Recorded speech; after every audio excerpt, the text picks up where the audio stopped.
Hey guys, welcome to lesson 9-6, where we learn about the quadratic formula and the discriminant. This is one of my favorite lessons in just all of algebra because when you guys leave and go on to your next math class, and just in your math career, this is always gonna come back. And it's just funny because everyone jokes about how crazy the quadratic formula is. It's a crazy long formula, but it's so universal because it can be used with any type of equation. A lot of algebra this year has been deciding what formula do we use when. The cool thing about quadratic formula, you can use this in every single equation. Doesn't matter if a equals 1 or if a is not 1, we can use it literally every single time. So, although we have learned a lot of ways in topic 9 to solve for our x-intercepts, solutions, zeros, roots, we've learned so many ways to solve for that. This quadratic formula is just one more way to do it, and it will work for any type of equation that we have. So in general, that's our big focus today, learning how to use this quadratic formula. Again, that formula is just helping us solve for x-intercepts.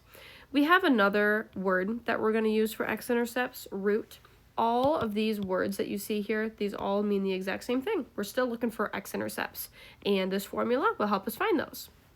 The only key for quadratic formula is we have to be set equal to 0, and that's because we're going to be using our letters A, B, and C.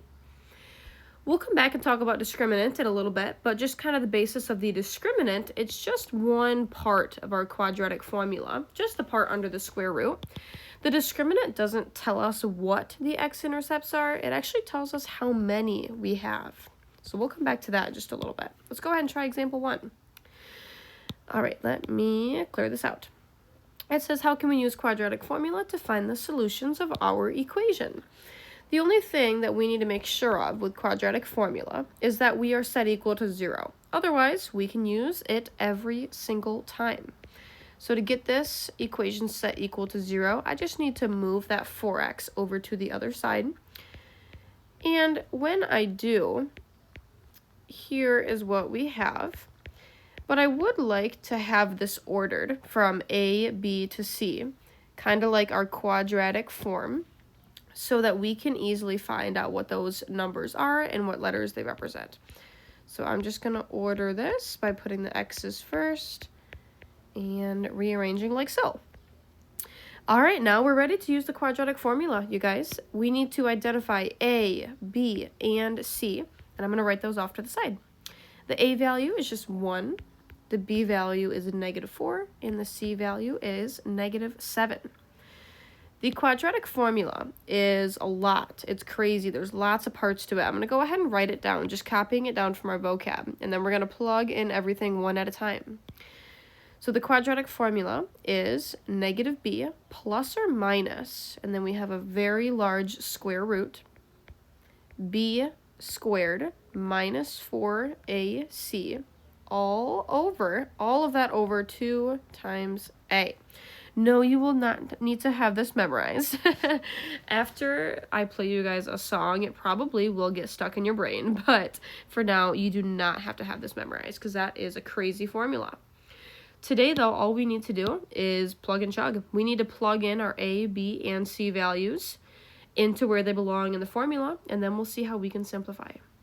All right, so I'm going to erase this first, B, and I'm going to plug in my B value, and we plug everything into quadratic formula with parentheses. So there's B. B has another place on the inside of our parentheses, so we're going to plug that in there as well. Then we move on to the letter A, which we said was 1. I'm going to jump down to the bottom 2 and plug in A again. And last but not least, we plug in our C value. That's why it's nice to kind of have them all labeled at the beginning so we can just plug those in where they belong. And now we're ready to simplify, you guys. So when we're simplifying quadratic formula, most of this we can plug just right into our calculator. But for now, I do want to show you how we would break this down. So let's start with the part out front.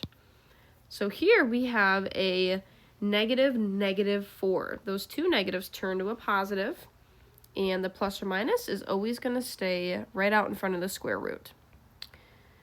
All right, let's move to the inside of our square root. This section here, you can plug all of that into your calculator at once without the square root. If you use parentheses, you'll get the right answer every single time. If you want to simplify it one by one, here's how we do it. -4 squared is 16. I'm going to times all three of these numbers at once here. So -4 times 1 is still just -4. And that times -7 is positive 28. All right, and then on bottom we have 2 times 1. All right, let me erase all these markings that I made so you can reference back to where we got those numbers from. We simplified everything on the outside and the inside for the most part. Let's go ahead and do that one more time. So on the inside, I want to simplify that down to one number, 16 plus 28. I think we're getting, was that 44? Let me double check in my calculator. Yep, 44. All of that divided by 2. So this right here, you guys, is a solid answer. Now, I want to kind of show you how we can break that off into 2 answers because we do have 2 solutions. So we're going to bring this back up here and we're going to break this down into our 2 answers. The first answer is when we use the plus sign. The second answer is going to be when we use the minus sign. So we'll start with plus. The first answer option is 4 plus the root of 44 divided by 3. That is option 1 as our answer. Option 2 is the same exact thing, but we use the minus sign. That's exactly what plus or minus has meant this whole time, that we have a positive and a negative version of our root.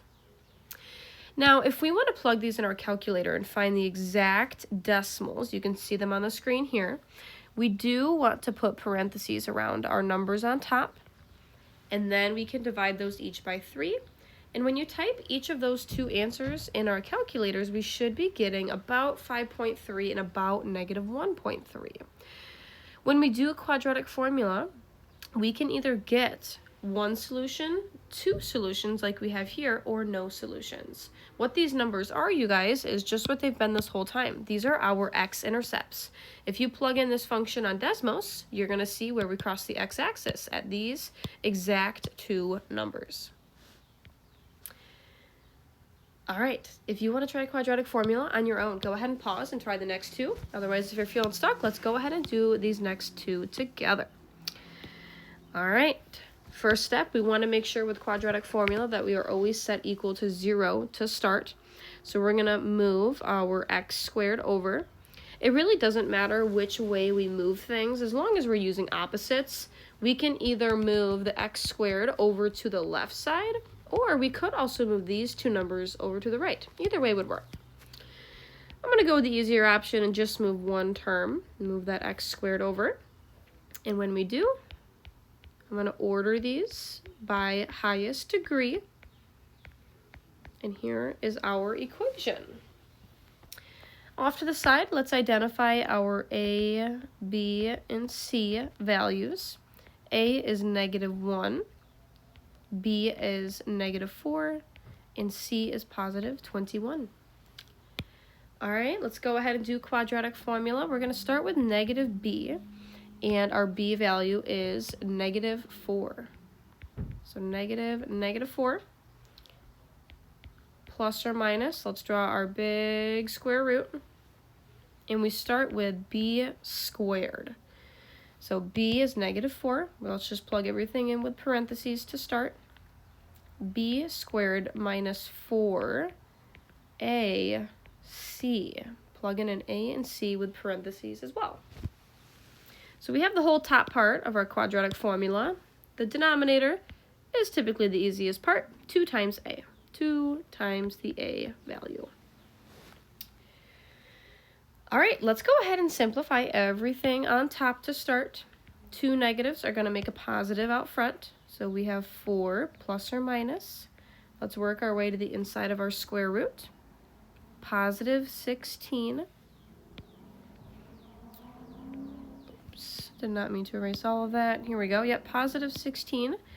And then all of these here, we can type that right into our calculator. We could actually type this entire section into our calculator if you want. Today I actually don't have my calculator, so I'm just breaking this down one at a time. -4 times -1 is +4. +4 times 21 is 84. So on the inside here, we have +84 when I multiplied all three of these numbers here. All right, and then on bottom, 2 times -1, we get -2. All right, we can simplify one more time on the inside here, on the inside of our square root. And when we do, I'm going to move this back over this way just to have some more room. We get 4. Actually, you know what? Sorry, we'll keep it over here.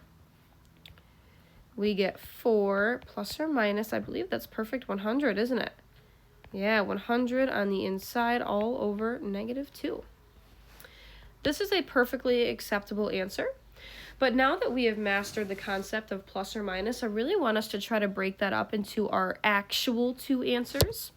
The first answer is with the plus version, so 4 plus. The second version of our answer will be 4 minus. Now, this is a perfect square that I recognize. Square root of 100 is 10. And then on bottom, -2 will stay -2. These we can actually simplify, you guys, into nice, easy whole numbers. So 4 plus 10 on top is 14 divided by -2. Our first x-intercept is -7. And our second x-intercept, let's see, 4 minus 10, we get -6 divided by -2. Our second x-intercept should be +3. All right, this question B here, I did not have enough room to work on, so we're going to do this in our reteach. Last question in example 1. It says, what is the maximum number of solutions that a quadratic formula can give? For quadratic formula, you guys, our options are we could either have 2 solutions, like we just saw in the last 2 examples. We could have 1 solution, or we could have no solutions. And we will see those as we continue to practice.